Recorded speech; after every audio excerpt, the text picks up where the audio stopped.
Hello, I'm John Ross. The Sumatran tiger is one of the most endangered animals on Earth, and it lives only here in the rainforest of Sumatra. Now, this is the sixth largest island on the planet, with a relatively small human population, and much of the land is covered with thick mountainous forests.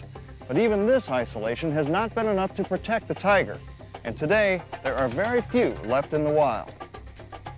The remote islands of Indonesia are home to thousands of species found nowhere else in the world, including the Sumatran tiger. More than any other country, Indonesia holds the greatest reservoir of biodiversity that exists on Earth today. I've come here in search of this elusive cat and other unique animals, and I'll take a first-hand look at what the future may hold for them and the delicate ecosystems they live in.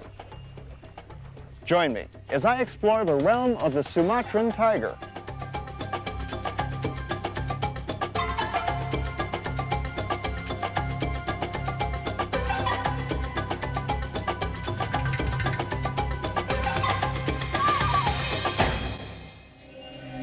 In northern Sumatra, Mount Lujar National Park is located in a vast rainforest, second in size only to the Amazon basin. Of all the Indonesian ecosystems, the rainforest holds the greatest number of unique species. Much of this remote forest has still not been completely studied, and many species here have not been identified. The enormous Rafflesia plant is the largest flower in the world. Its soft flesh smells like rotting meat, attracting flies which pollinate it. The parasitic Rafflesia can measure up to a yard across and weigh over 15 pounds.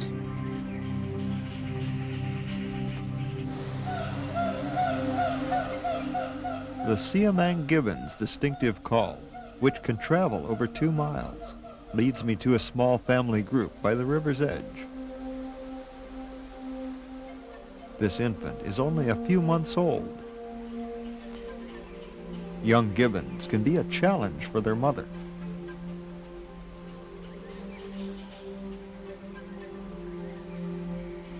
She lets the baby know when it's biting too hard. Gibbon mothers endure a long nursing period. The infant will continue to nurse for up to a year before switching entirely to solid food. At that time, the mother finally gets a reprieve, as care for the baby will be taken over by the father. This 1.5-year-old spends most of his time with his father. All gibbons live in family groups, but only this species entrusts the care of the juveniles to the male.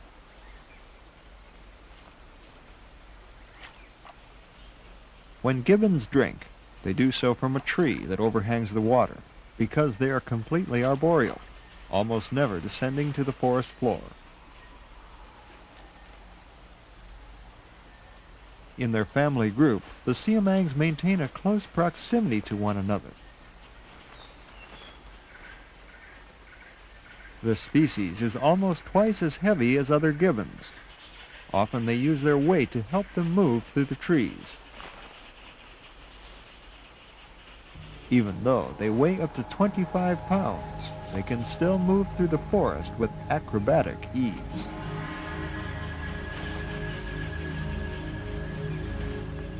The 1.5-year-old follows his father's path through the trees.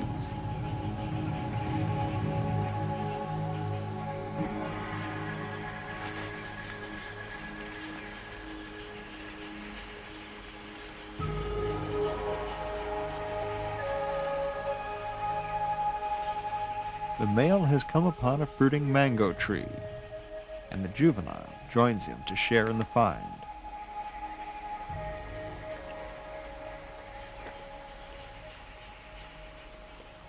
About 35% of the Siamang's 10-hour day is spent feeding. Fruit makes up about half of the ape's diet.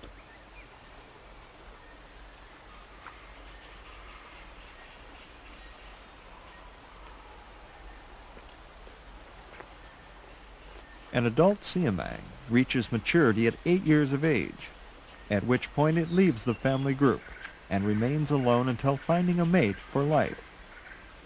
The ape can live for up to 25 years.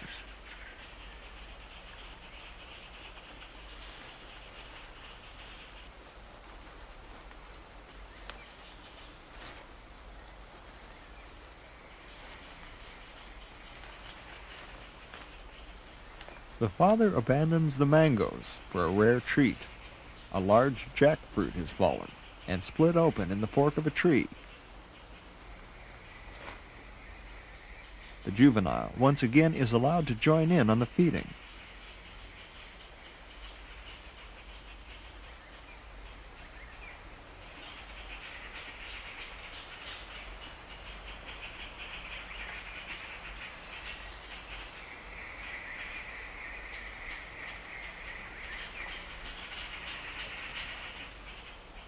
Suddenly, the father's sharp eyes alert him to movement on the forest floor.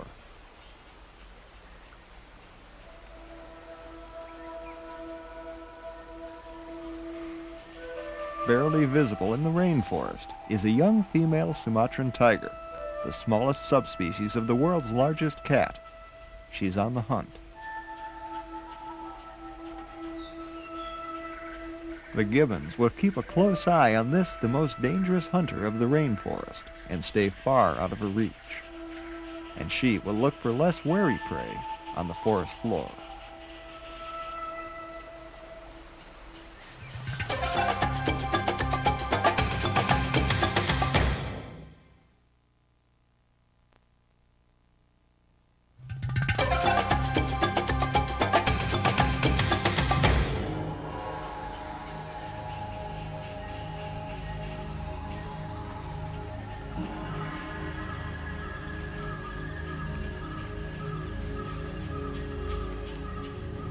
It's late afternoon in Indonesia's remote Mount Luzier National Park.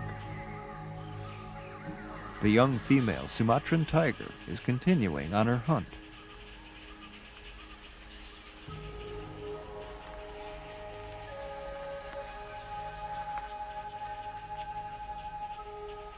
She picks up the fresh scent of a male tiger's urine mark.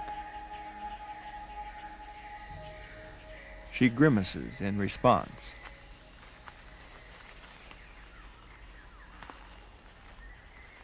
Typically, a male's territory is twice as large as a female's, overlapping the ranges of several potential mates, but staying separate from other male rivals.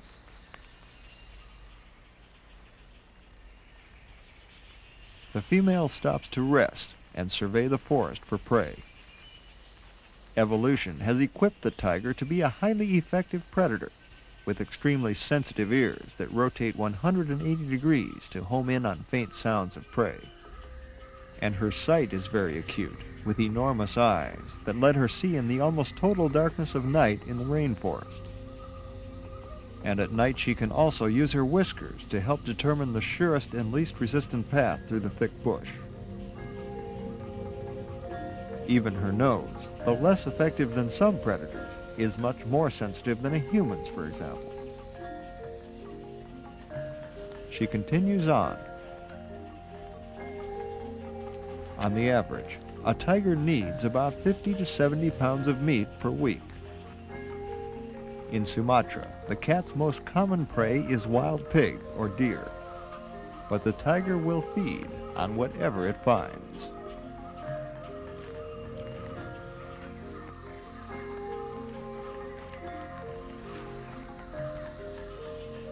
Movement in the distance catches the tiger's eye. A red jungle fowl is scratching for seeds and insects in a small clearing.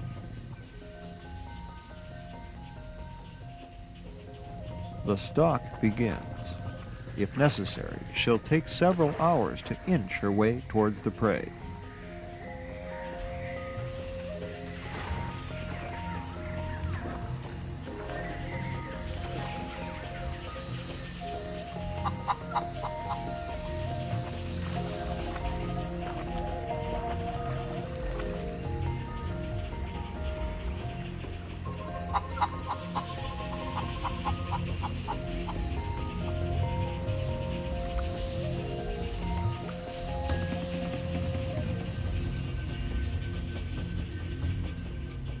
jungle fowl are very alert and they're good flyers, so the tiger must get close enough for a quick dash to catch it.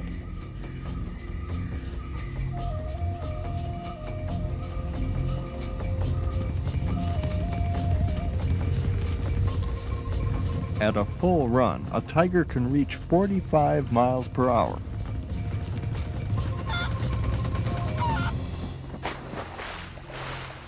A quick swipe of her claws brings down the jungle fowl.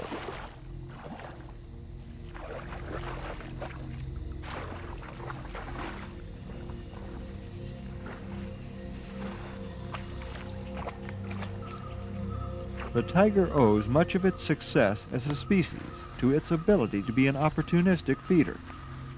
By not being limited in its food species, it has a much better chance of surviving periods of low prey populations.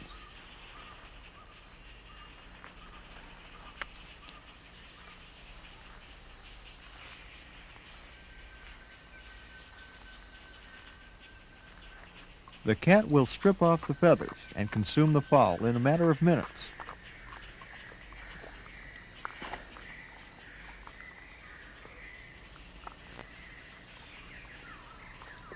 But today, her feeding is interrupted.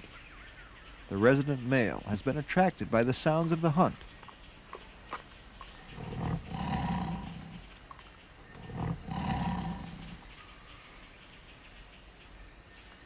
The male approaches closer.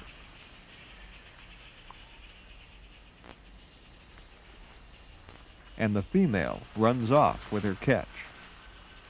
Much larger than the 200-pound female, the male would normally not hesitate to steal the kill from his potential mate and possibly injure her or kill her if she resisted.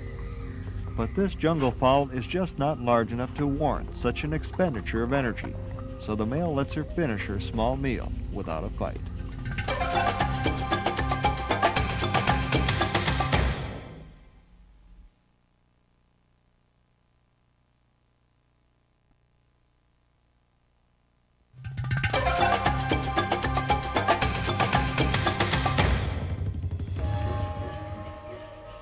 Another day comes to Mount Lujar National Park in Indonesia.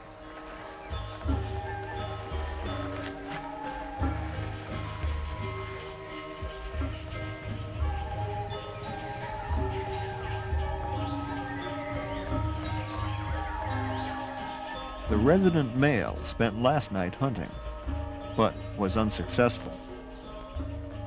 On the average, tigers only catch prey in 5 to 10% of their attempts. Also, this male is probably nearing 10 years of age. He walks with a slight limp, probably from an injury in a fight with a rival male, so his prey success rate is even lower. He sprays urine, marking his territory as a signal to all other males to stay away, and to females, he's announcing his presence.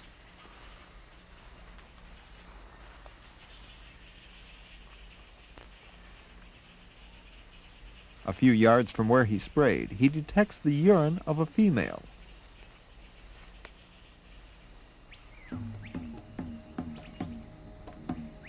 Nearby rests the same female that ran from him with her kill on the previous afternoon.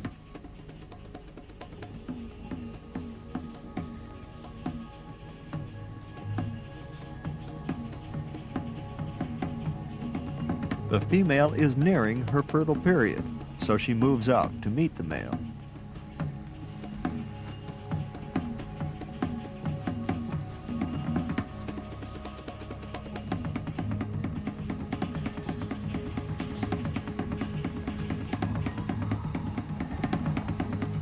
The male is drawn closer.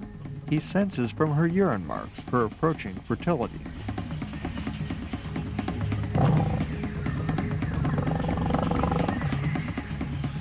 But this encounter is brief. The female will not be ready to mate for a day or two.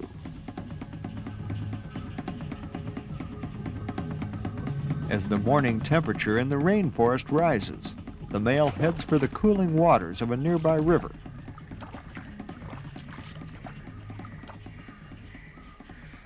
The female, too, heads for the river. For the most part, tigers lead solitary lives. This has advantages for both sexes, as the widely spaced prey in the rainforest can only support one tiger as a constant resident in the small range occupied by a female. But when she's coming into estrus, the female and the male will stay near each other for several days until mating is finished. This encounter is far more significant than it may appear. The mating of these two tigers in the next few days is vitally important, not only for these two cats, but for the species as a whole. Poaching and habitat destruction by an expanding human population have brought the Sumatran tiger to the brink of extinction. So every litter born represents a flicker of hope. Scientists have a very uncertain picture of exactly how many still live in the wild. Estimates range from 500 to 200 or less. And researchers say that presently 42 Sumatran tigers are removed by animal control officers and poachers every year. And if the Sumatran human population continues growing at the current rate, it will double in less than 30 years. So the outlook for saving this tiger from extinction in the wild is very grim. One ray of hope exists in a new program where Sumatran tigers are bred in captivity in places like the Jakarta Zoo. It's hoped that some of these tigers can be released into the wild. But in order for any repopulation program to work, illegal hunting and forest cutting will have to be turned around. Otherwise, the cubs born from the mating of this male and female may be some of the last Sumatran tigers to ever live in the rainforest.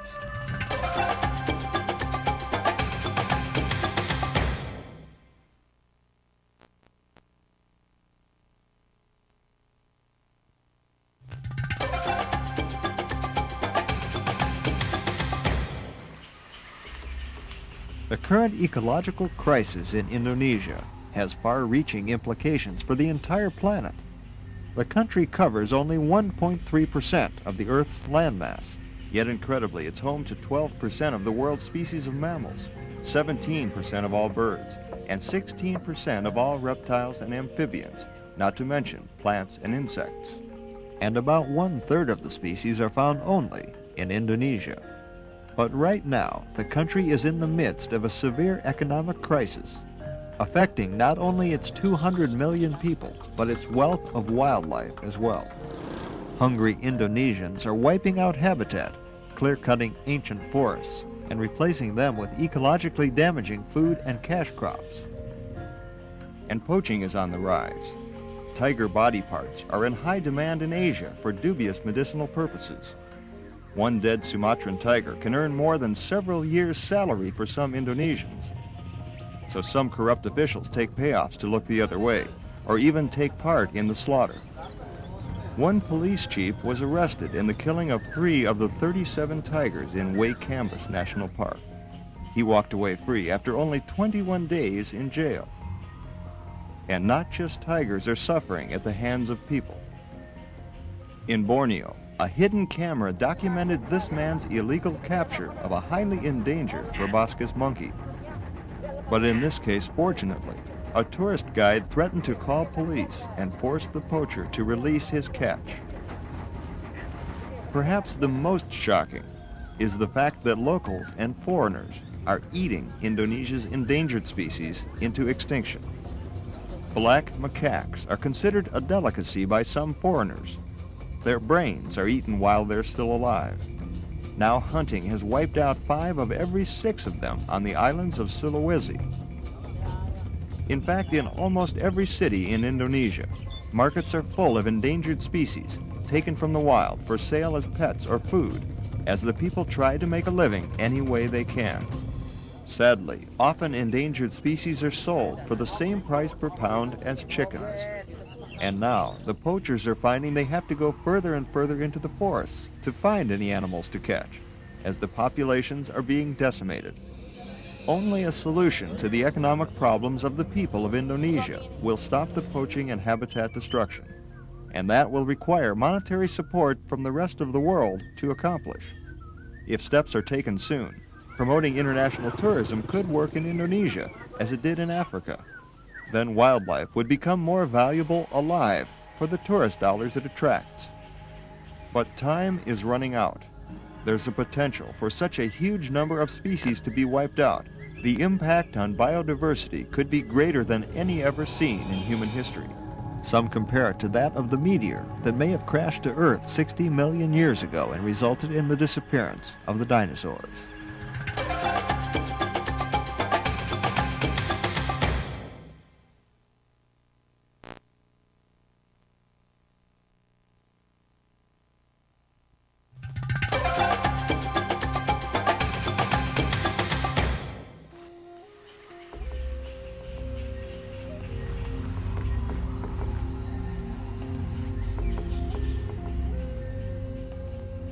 In the 21st century, we'll be facing many tough ecological problems.